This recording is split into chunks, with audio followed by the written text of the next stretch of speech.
Now, our story of the evolution of the engineering profession in Great Britain begins with what is sometimes described as the Victorian paradox of the 19th century.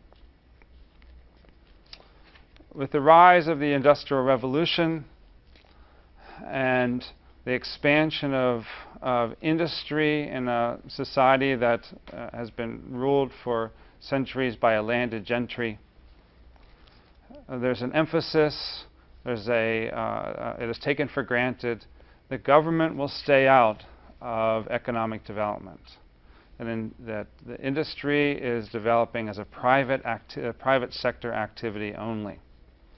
We find in Great Britain the practice of what is known today as laissez-faire. At the same time, the rise of industry, this relative success, let's say, of the Industrial Revolution that is focused and concentrated in Great Britain, is introducing new problems concerning the condition of the working classes. We're now in the early 19th century. It is the experience of the working classes in Great Britain which motivate Marx to produce, which contribute to Marx's analysis of history as a struggle among relations of production, and contribute to his analysis of capitalism as consisting of a fundamental contradiction and hence struggle between the bourgeoisie and the working class.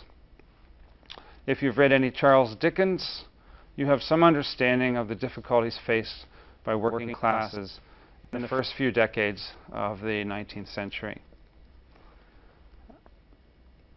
You may have heard the concept of Luddite at some point.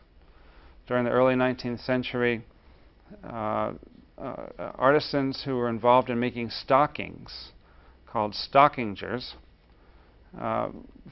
faced the introduction of new machines that produce a new kind of stocking more cheaply, although with a change. The old stockings had no seams in the back.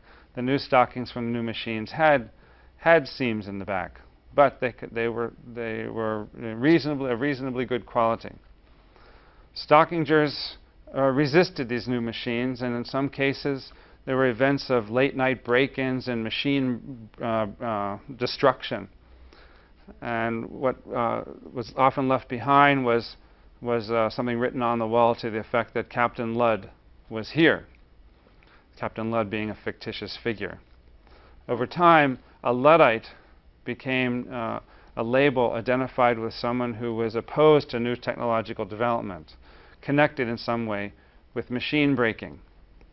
And it is sometimes used today to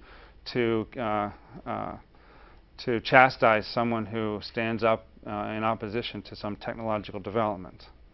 Well, the story of the Luddites is part of the story of the rise of the working classes, or let's say the decline of the working classes, because what had existed prior to this Industrial Revolution was a relatively stable class structure in which artisans earned their keep through the concepts of a what was called quote-unquote fair wage and quote-unquote just price. That is to say that artisans knew that by producing quality goods they would receive a fair wage being something sufficient to ensure a livelihood, and they could sell their goods for a just price, again something that seemed fair to guarantee a base sort of living for each class in society. The rise of the Industrial Revolution led to and development of labor and industry transformed the needs in labor from skilled to unskilled. There was a tendency towards the hiring of cheaper labor that was relatively unskilled, and so artisan classes found themselves under pressure to accept a lower status in society, less security, and indeed less income. The acts of resistance typified by the experience of the stockingers living under the fictitious leadership of Captain Ludd is a case in point that illustrates the more general process, the rise of working classes.